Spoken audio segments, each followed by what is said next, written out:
Hey everybody, it's Dave here. Before we get started with today's video, I just want to take a second to thank some of our newest exclusive members on YouTube.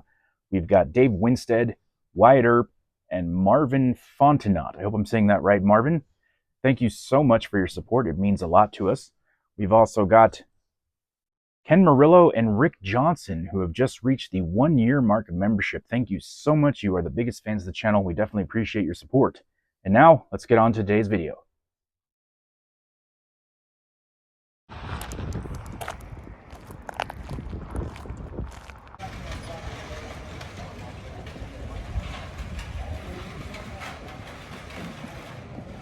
Happy Thanksgiving week, everybody. Welcome back to Desert Sky Adventures and welcome back to the Allen Street vlog. Today, an unfortunate incident has occurred in town. Christmas arrives on Allen Street and more. Plus, in just a little bit, we'll take a tour of one of Tombstone's most historic homes. But first, well, let's talk bad news first. It's today's top story. So right now I'm out here on Fremont Street, right across from the old City Hall building, which is the Tombstone Marshal's office today. And just a couple nights ago, it is Friday as I film this, but a couple nights ago on Tuesday, actually it was Tuesday morning around 5 a.m., a tragic incident occurred here involving an officer-involved shooting. And according to the newspapers, apparently the police dog became agitated in some way and bit the marshal, and his wounds were so severe that he had to be helicoptered to Tucson, I believe, to be treated for that. But he was unable to get the dog to let go, actually had to use his service weapon on the dog, and obviously the dog passed away. So a very unfortunate incident occurring here, according to the papers, on the second floor of the old City Hall building. Now, of course, since this incident occurred, people have been saying all kinds of things, speculation, you know, some people saying it was the dog's fault, some people saying it was the marshal's fault.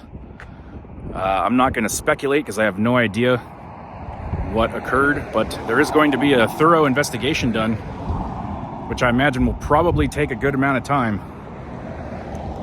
But I will let you know of any developments that come from that.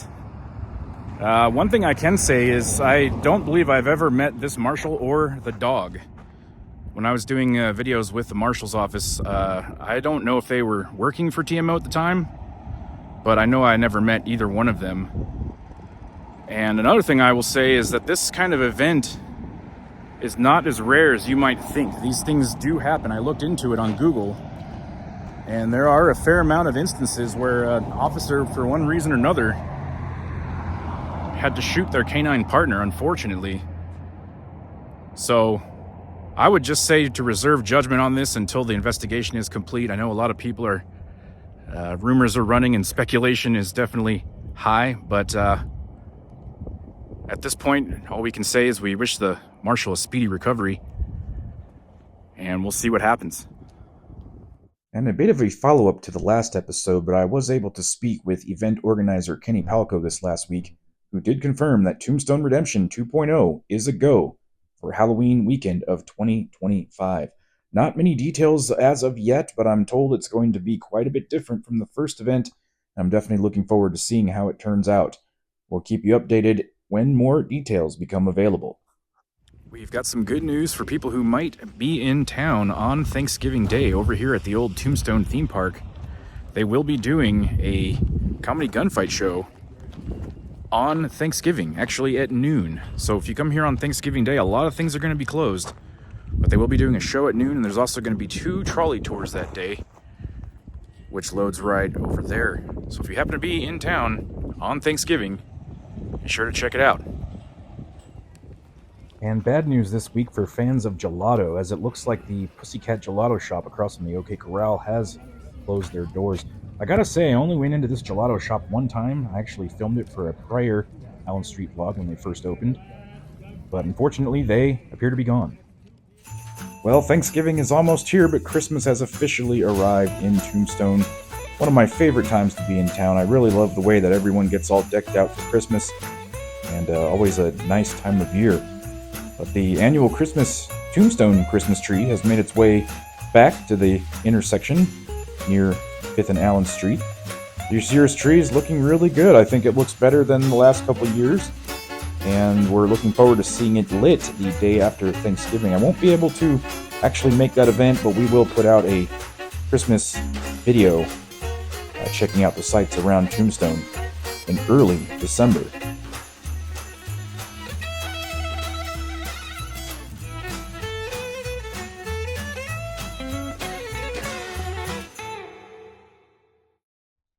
All right, folks, so we are here today taking a look at one of Tombstone's historic homes. I am joined today by Pat Kelly, who is the owner of this house here. We are on 6th Street, correct? Yes. Awesome. And you had mentioned that there was a good amount of historic detail that is involved with this house. What can you tell us about it? Well, to begin with, the house was built around 1877 or so. Wow. And it was owned by Joe and Big Minnie Bignon, who ran the Birdcage Theater. And as a side note, they called it the Elite for about a year. Now, Joe was a little guy, and Minnie was what they called her Big Minnie because she was big. She weighed 300 pounds, and she was also the madam and the bouncer at the Birdcage Theater. Wow. This home was also owned by Judge Gilmore and his wife. He was a presiding chief court justice, and she was also the first female woman practicing attorney, here in Cochise County. The home was more notably owned by a gentleman by the name of Ray Krebs. He owned this home when Tombstone's annual Helldorado celebration was founded 95 years ago in October of 1929. Oddly enough, that was on Black Friday when the stock market crashed. That was the same year Wyatt Earp died. The nation fell into the Great Depression then, and Ray Krebs was adamant about keeping Helldorado. He told the Rotary Club in Bisbee and several other civic groups that, quote, Helldorado must last through the Depression or it may die. Mm-hmm. Now, if you take a look around the fencing here, and if you stood up right there on the top of the driveway, and you look this direction, you compare the way it looks today with a photo in 1929, you will find that it looks exactly the same as the day Helldorado was founded here, which was right inside that dining room. Wow. Now, the home was owned by Ray Krebs, as I said. He was a real community benefactor.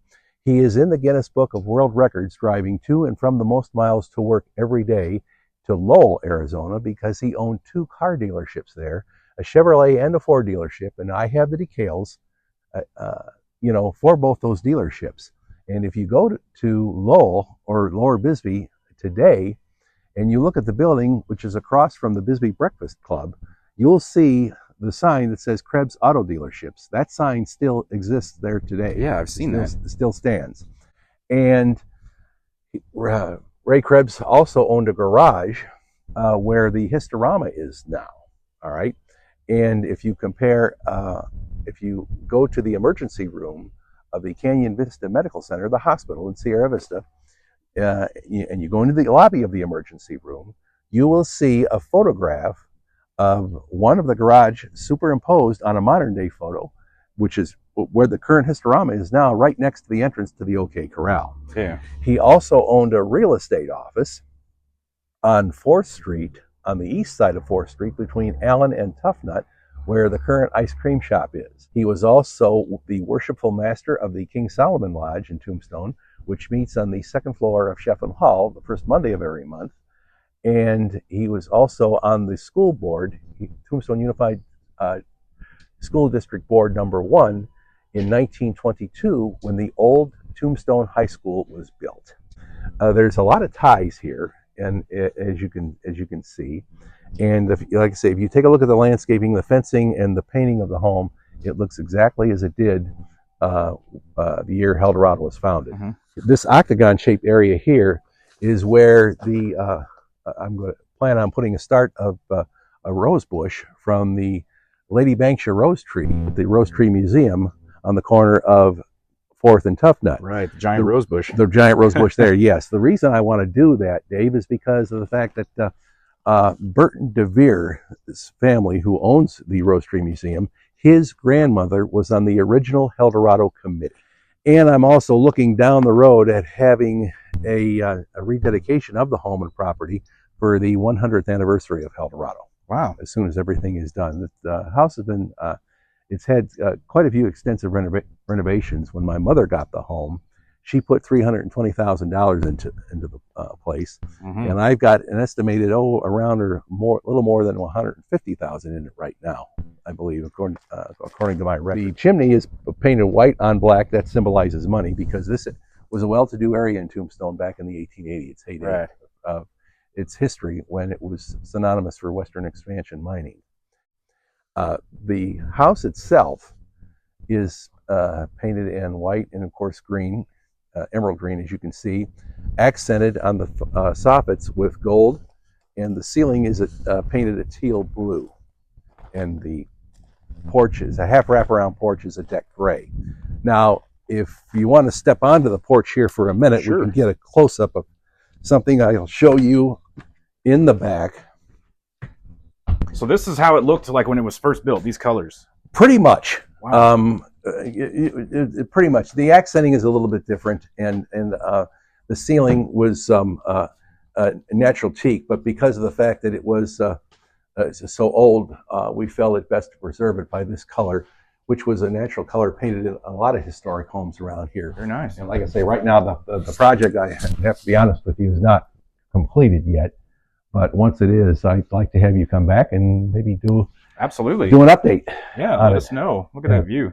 And yes, well, this is a view that my late wife and mother loved, because we always used to come out here and look at straight ahead at Sheep's Head, which is the landmark in Tombstone. And of course, as you probably are aware, living here for some time, you can see Sheep's Head, which is the Cochise stronghold area, from just about anywhere in Tombstone. This is a cover here to protect the electric meter and its components. This atrium area here has been totally redone and restored. This is all new wood. My contractor did this, and he made a lot of the window framing himself. Wow. And so, and as you can see, the decorative rock here, along with the decorative stone, along with the decorative rock, that came from around here in different places in the area that were put into it. This fountain here was working at one time. I also plan to put some native foliage in here too, and it's going to be painted as well. And this has been added to protect the garbage cans, refuse containers, to keep those javelina out of there from the fauna javelina and everything else.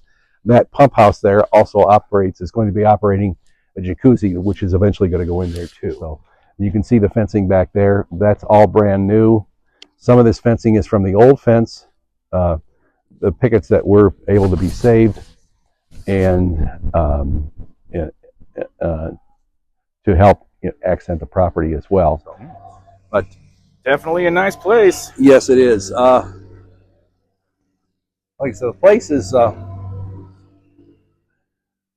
many old timers here in Tombstone. A few of the older folks I've talked to talk very highly about Ray Krebs and what he has done.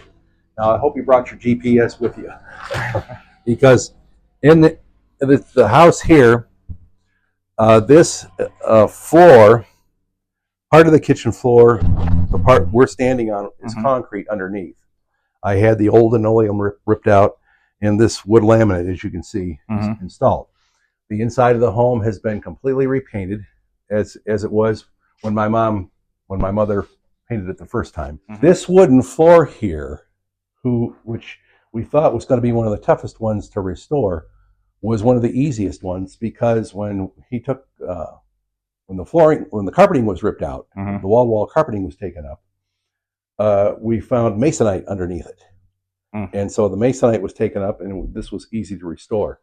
This wood here is wainscoting that my mother had put in. This came from a brothel in Charleston. Oh, wow. Okay.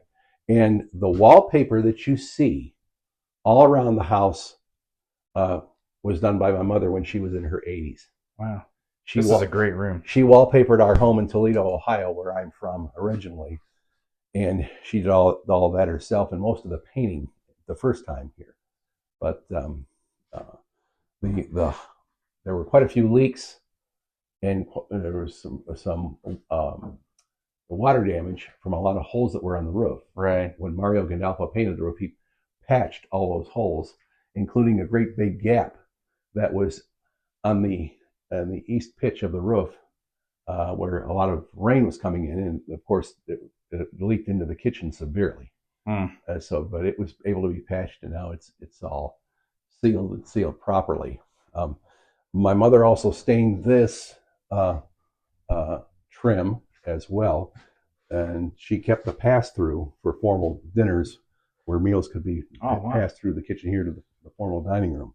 The furniture in the house is from my mother's second marriage to my late stepdad, but it's weird. And this is an antique from my great aunt, as well as this dresser here with the mirror, as well as that dresser chest of drawers over there. Wow. And a lot of history in this room. Yes, it is. And this is the room that Helldorado was actually founded in. Oh, okay. This dining room. So, and we do have several signs. I have several signs about with the indicating Krebs Auto Dealership and Krebs Auto Garage. Mm-hmm. They are in the stone house right now. That's being used as a work storage for my contractor. As I mentioned, Judge Gilmore and his wife, they were in the legal profession. He was a presiding court judge. She was a lawyer. These are two of the original bookshelves. The bookshelves like this were on either side of the fireplace. And so, and it's, as you can see, this has all been repainted to period. Like I say, this area here, the atrium itself had actual plant life. And when Mother got the house, and Mom got the house in the auction for $50,000, I had to come in here one night and take all of dead dried leaves and dead dried foliage out and haul about 10 garbage cans of dirt out of the place. She did put the stone tile down there, and eventually this area, this atrium, is going to be occupied with bench seating. It's going to have bench seating in it, and with cushioning to match the emerald green in those chairs, which will replace two other recliner rockers here in the living room area. Victorian drapes and territorial draperies are going to go into the home. The living room, dining room, Arizona room, and full bath are going to have Victorian drapes, while the master bedroom, the office, which is also a utility room right now, and the kitchen and half bath are going to have territorial drapery. That sounds like it'll be real nice. It will be, and we're looking forward to it. And like I said, this floor here, this flooring took the most work. You're looking at about 8 coats of polyurethane and a lot of polishing, a lot of sanding, polishing, and varnishing. As well. Looks great. Because this flooring got the most work. This fireplace, you see in the form of an H. Ray Krebs always called his wife Honey. And when he had the fireplace redone in that shape, in her honor. This fireplace screen has been repainted to period black. The hearth here was expanded and redone with tile to match the tiling in the atrium, and then framing around it to match the other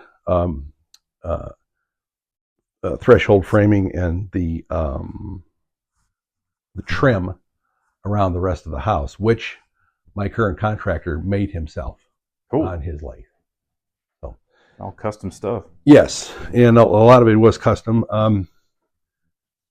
Actually, I've saved quite a bit of money on this home, and I'm getting quality work done. So if you want to come this direction, Dave, if you want to go ahead and step on into the Arizona room here. Oh, wow. Look at these floors. This wood flooring is entirely new. When the carpeting was taken up here, we found batten board on the floor. John tried to, narrow the gaps and save it, but every time he did, the boards would crack. So he was only able to save about 5 or 10% of them. So we went ahead and we had this type of flooring put down, and it's got about 2 or 3 coats of polyurethane on it. And this is the Arizona room. You see a brass bed. We've got some antiques that my mother had. She brought here from Northwest Ohio with her. And so these are French doors that lead out onto the half wraparound porch where we were earlier. That's awesome. And you can see Sheep's Head, the Cochise stronghold area from here as well. This bathroom was shortened, narrowed, because at one time, if you look at the width of this wall, it went from here to here. My mother had it shortened, and the tub, when she wanted to rearrange everything in the bathroom, to add 2 closets for storage. The biggest problem, 2 of the problems in these older homes, is 1, they're single wall construction. 2, they lack storage. And so this is where a lot of the problem lies. If you want to step into the bathroom here, we've got look at this. That's an old replica of an old mirror and a lamp, and this is a Victorian style sink. These cabinets were added for storage. This one leads up into the crawl space attic, where Mom stored a lot of her Christmas decorations and things. This wallpapering, again, she did herself in the house. Has been, again, this has been repainted. This clawfoot tub came from the home next door to the house we used to own on Bruce Street, and she had this riser put in, and this clawfoot tub is an antique tub. Yeah, the Victorian definitely style tub. Looking at it, and of course the wainscoting was new, and it was put in to match the wainscoting in the dining room as well. Here is a picture of Joe, Big Minnie, and Joe Bignon. You said they were the ones who owned the birdcage? They were the ones who owned the Birdcage Theater, yes, and she was the madam and the bouncer there. Now, this was given to Mom by former city historian Ben Trawick. And so she decided to display it here. If you notice and take a picture of the entrance from the living room here to the dining room, that entrance was built to accommodate Big Minnie's stature. As I said, she weighed 300 pounds, and she was the madam and the bouncer at the Birdcage Theater at the time. The place, it has a lot of history and a lot of notoriety, not only because of its connection with Helldorado and who owned the place, but from a lot of natives here, people who remember this place very, very fondly, and people who talk about it very, very highly. And we feel privileged. My mother felt really privileged to own the home. My wife and I felt privileged to be a part of it. Absolutely. So you could say that Helldorado, they came up with the idea right in that room right there. Yes. Wow. In that dining room. Back in 1929. In that dining room, yes. It was the 1929, the first Helldorado. It was probably talked about before that. But, and if a lot of this information is probably included in a book by Billy Breckenridge of the first Helldorado, which I believe is still on sale at the Rose Tree Museum.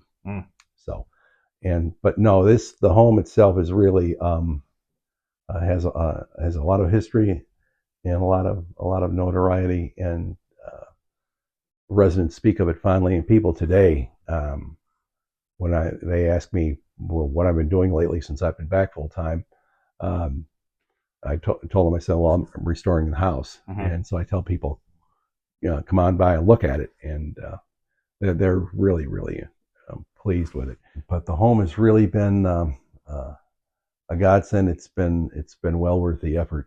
And, Absolutely. And it's Great. As I mentioned, mother did all the wallpapering and a good portion of the painting beforehand, and it's been painted since then by my contractors, and it's been painted in similar colors. So, and eventually these this window etching here is going to be replaced with stained glass. Yes, the Kelly coat of arms, and the Krebs coat of arms, and maybe I'm thinking a decal of Pistol Pete, which is the Helldorado decal here to symbolize that Helldorado was founded here. Well, just about everyone who tunes into this channel is aware of the haunted history of Tombstone. Do you ever have any weird things happening here?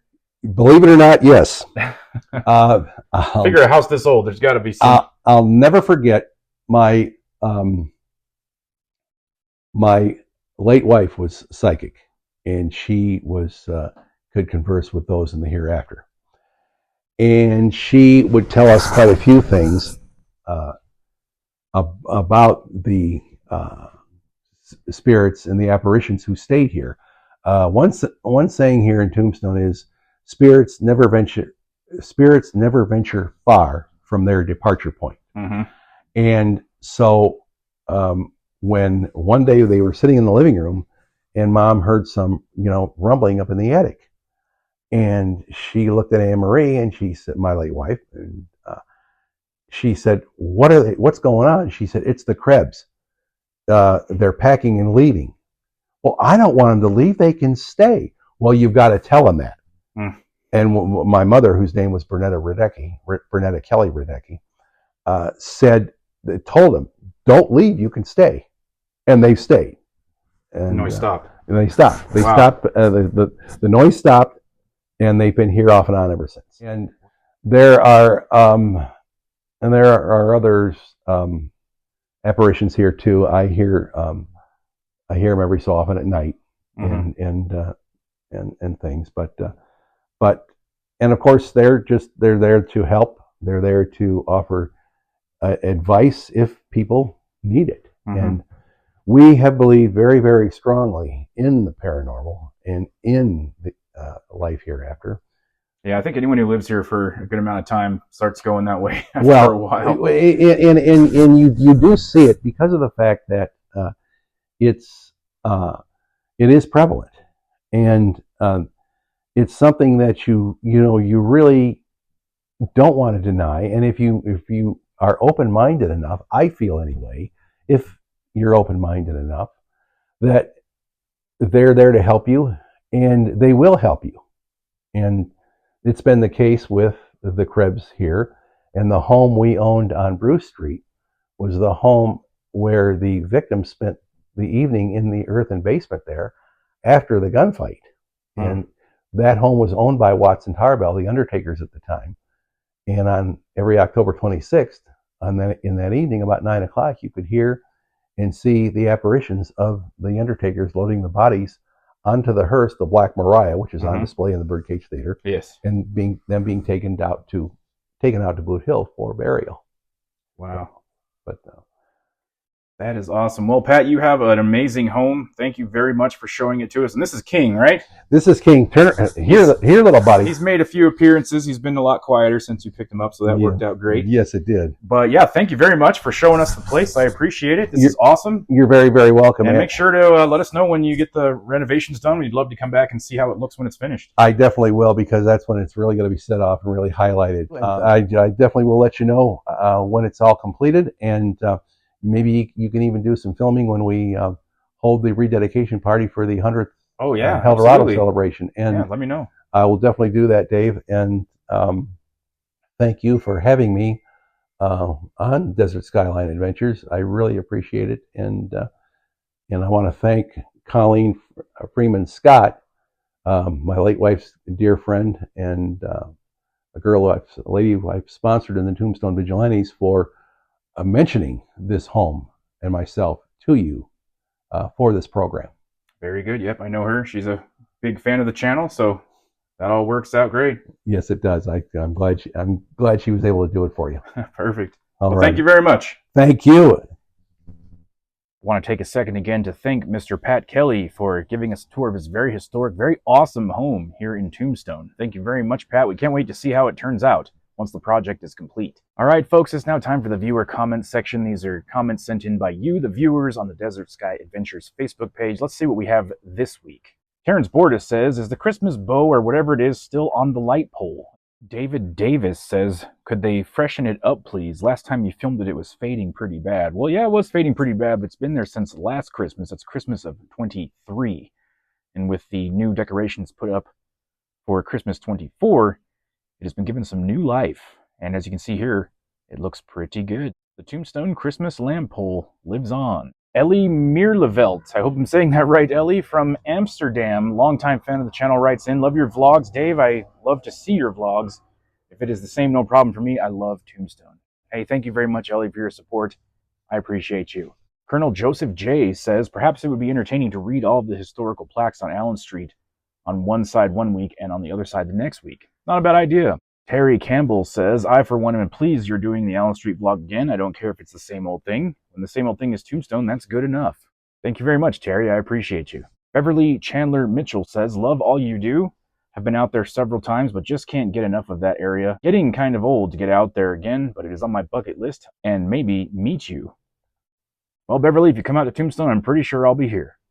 Bethlyn Henley Adams says, can't wait to be back and enjoy the monsoons again. Miss the smell after it rains. I know that exact smell you're talking about. I love it as well. If you're not already, be sure to follow us on Facebook at Desert Sky Adventures, and you might just find one of your comments here on the Allen Street vlog, unfiltered. I'm going to leave you this week with a musical montage of a hike that Jennifer and I took out to the San Pedro River. The fall colors are really popping this time of year. And the music that you're going to hear with that was written by my father, who passed away in 2013. But the song is called Sonic Memories. And as you can hear in just a moment, he's quite the guitarist. But I thought this music fit the scenery well, and I do hope you enjoy it. So from all of us here at Desert Sky Adventures, I hope you have a very safe and happy Thanksgiving. And until next time, until the next video, we'll see you down the road.